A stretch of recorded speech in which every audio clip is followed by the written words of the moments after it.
ihugasan na. Kisa man sulti si pastor, yung sa na, matong nila. Kaya may nabasa. Nakaroon si Kristo mismo. Dito ka Kristo. Mateo 4:3 o 4. Unsay iyang gisulti sa diha nga giduol siyang Satanas. Tanaw na to ha. Ang iyang panalipod. Mateo, pangita ang 4, apo. 3 o 4.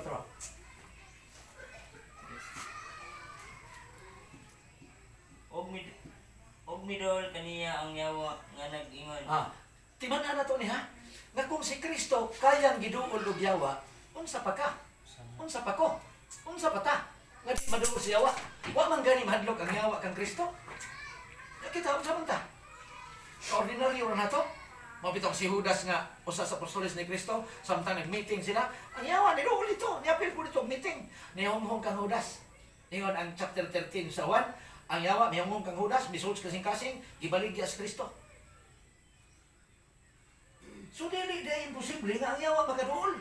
Pero sa dihang niduol ang yawa kang Kristo, sundo na itong ideya ni Kristo. Kung sa may ideya, para yun nagbasa po. Anak naman ka sa Diyos. Anak naman ka sa Diyos.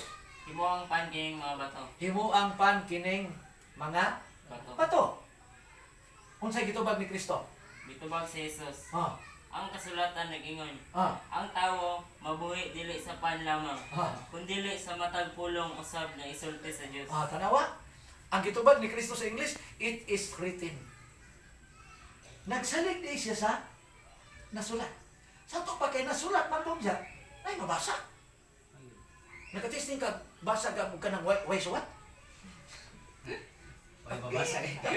Nausahan magbasa mo may nasulat. Mga si Kristo, it is written.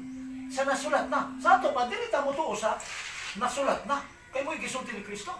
Nakaroon na yung tao mo doon ni mo nga istorya niya mo rin, ni mo maglamo sa tinuod. Gani. Basig matod nila ni. Dagan tas Biblia. Nakaroon. Yung pa niya, ang mga palahubog ko no, okay na ko no magatog langit. Kay ang mga palahubog ko no, ang aman sa palahubog, mao kuno si Kristo. Kaya pala hubog Diyos Kristo. Kung nag-ato naglangit, magdagi daw silang tanduay, magdagi silang sumsuman. Kaya mag-inom ko rito. Tanawa ko na, sinutihan na, asa na, gitudluan na sa matod nila. Pero ni atay sampol ha. Before ta mag-in, ni atay sampol. Ang Biblia, gipromote na ni Kristo. Ato pa, sa daghang mga manunulay, kung ingon ni mo doon dyan ka, paitan ng maguna-una ng tagmualaga, sige no, daghang mga panuway. Unang naagid ng manunuway, mabitang uban, wa kagwanta. Ano man, kay malagad kas Ginoo, sigpit nga dalan. Sigpit, dili na karsada. Kung dili, kining dalan nga itong pagkinaboy sigpit, kay daghan tag bantayan nga bidilit sa Ginoo, niya usahay mo, kalitag kasuko nga di ka makapailog. Kinahanglan nga ining Biblia 15:4 Roma gisulat kini alang sa atong paglaom o sa pagpailog. So kung makakat ko na di kini ako tinuod lang mo amin man jud ko hay blaron jud ko nga klase pagkatao. Hay blaron jud ko. Sa una kanang makainom ko. Undang ang kalingawan basta makadungog ko di ko ganahan. Atong lolo na ko mismo hayang to ba igutos kinumo na ko. Sumbago na ko kay binako kalaban kay nasa ano yo. Lisod ang tao nga naa sa impluwensya sa di mao. Lisudlan og dili maayong espiritu. Mao ni nga ang Dios gusto nga dalhon ta sa langit. Dili gusto ang Dios nga ihulog ta sa impyerno. Nanaro nagsugod nagpakita. Tanaw ra gisearch na kong Biblia, wa gyud koy nakit-an nga bulkan sa Biblia. Kaya naman, tinago na sa Dios. Karon gianam-anam na og reveal. Niko, ngano mangita ang sa Biblia bulkan nga naaramang bulkan ano na? Makita naman yun nato na live, di ba? Ang kanlaon mo ni buto, nakita mo? Ug matrigger na po ni bubuto ni, asam tagagan? Mulihok na po ng samang batutom, asam kadagan? Amot lang, yan ako si hanti ni mga mamarag dekado mari kay Mount Apo, niya matutom. Ipit ang diri magdungan ning buto balintag mong kayo. Nga naman di maabot dito. Abot sa kay na ang kanalang nasa Ring of Fire karon 46 ka mga bulkan nga may ra gagmay dagko. Nyag magka-trigger na og manglihok na matrigger na ning nias ato ang kaldera. Ug mao na nay mo bigay kun may Pilipinas. Karon bitaw na ligawas pati sa mga libro sa Karon na. eskwelahan wala. Wala na. Na lagi pakita mga volcano nga kanang naa sa gawas. Karon nanay na discovery. Ano si Lalo? Oh. Dako kayo. Na sila no. Pati ang dako og nakakita mo sa YouTube. Impas lagi. Tibok kalibutan. O niya, dunganan pa sa gisultis Biblia prophecy, mga bagyo nga manglusot nga halos bungkago ng kalibutan. Asa ka ba do?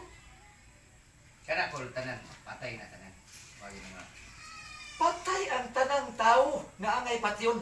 Pero ang tao nga gipinig sa Ginoo nga dili mamatay, ang Dios nag plaster na daan og taguanan, butanganan. Bisagon sa asa man ibutang. Ayaw nag-question na ang Dios 23:20 sa Exodus. Ang Dios magpadalag manulunda giyahan kag asa kaibutang panahon ni anang mao nga kalamidad.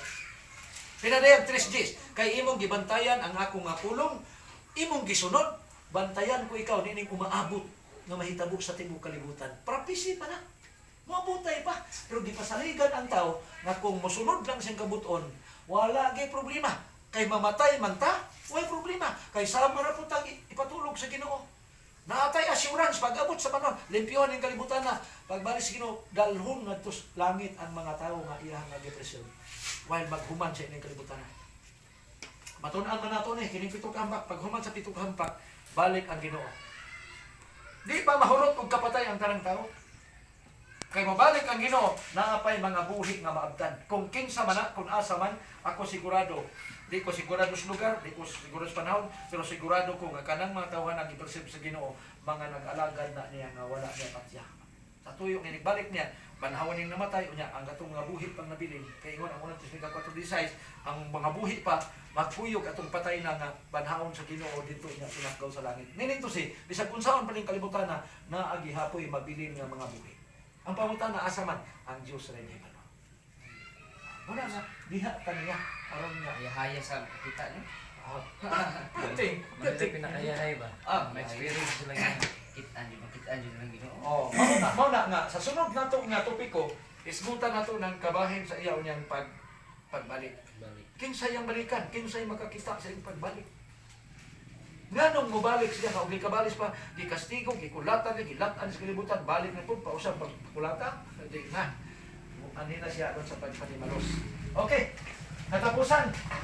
Unang Korinto 6:9-10. Ato ni mga sampul ha nga mga babala sa balang kasulatan. Unang Korinto 6:9-10 apo. Aliho ko. Kapitulo 6:9-10. Nay mga sampul sa mga tao nga dili pwedeng paadtuon sa langit. Dili matud nila kung dili matud gyud sa Biblia. 6:9-10.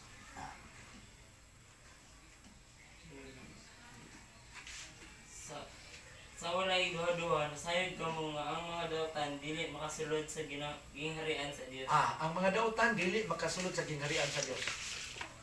Ayaw pagpalimbong kay ang mga tawo nga makihilawason Makilawason, o nagsimba sa mga Diyos nagsimbag mga Diyos, o mga nanapaw mga mananapaw, o nakighilawas sa isig kalalaki nakikilawas sa isig kalalaki, o isig kababaye isig kababae, o kawatan kawatan, o hakog o hakog, o mga palahubog o mga palahubog, nabutang ginito. o tigbutang-butang Tigbutang-butang, anong marites ba? Maratis. Nakikilala. Ikado ng marites. Bungong istorya. Nung doon istorya niya, pag abot itong kaso, tawag na, wala ka na. Pero di magsurway, sige, bala pag kanyon, di na mangkon. Pakak ba? Sapa? o mga malapason sa balaod Malapason sa balaod. dili makasulod sa gingharian Dili makasulod sa gingharian sa Diyos. Ultimatum ni Pablo, malapason sa balaod. Ganito si sugo sa Diyos. Dili gid ni makasulod dito sa gingharian sa langit. Wala gid pag-asa ko. Wa na'y pag-asa kung dili magbag-o samtang masayod na siya sa kamatuoran. Pero kung ang tao nga nasayod na unya dili niya himuon 4:17 Santiago, ang tao nasayod na kung say maayong buhaton niya dili siya magbuhat ini, nagsugod nag-ihap ang Dios sa iyang tanan. Karon inosente man ta. Kay wa man taon ta kahibalo.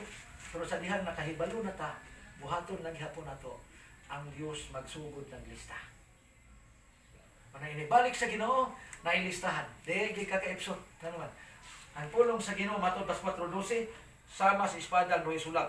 Dito sa 13, bisan asa ang tao motago ning kalibutan na nakit-an siya. Amos 9:3, ang tao bisag mukatkat sa bukid sa Carmelo. Kanang Carmelo nanuna sa Biblia kay mao nang katkatanan sa mga taong sikat. Kumbaga, Mount Everest, makasaka ka diyan. Ato nabutang sa YouTube nga gusto na yun silang musikat na naka, bisag nangamatay sila. Basta sikat lang. Ang Carmelo, sikat po nga bukid. Kay gitawag sa kalugan, entablado. Murag dito ka mo kuan ba? Mo perform. Bukid sa Carmelo. Sikat ka. Sa yudyuron ta ka. Ato ka silang sa dagat, ipapaak ta ka sa taliwalo. Wa gisulti dito nga pabutan ti kag bulkan. Kay ang bulkan tinago sa himaya sa Ginoo. So karon nag-anam-anam na siya og gipalabas na may inaana day ang mahitabo.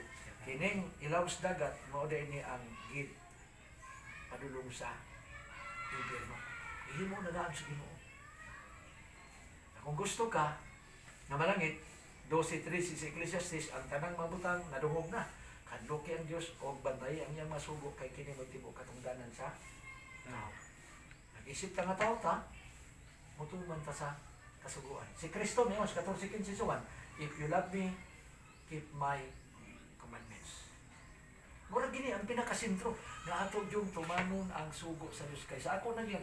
Bisan pagpila pa ka milyon ang reliyon sa kalibutan, duha ra din ang tinuod na ang butbut. Ang nakalamang lang kay ang butbut pati ng daghana.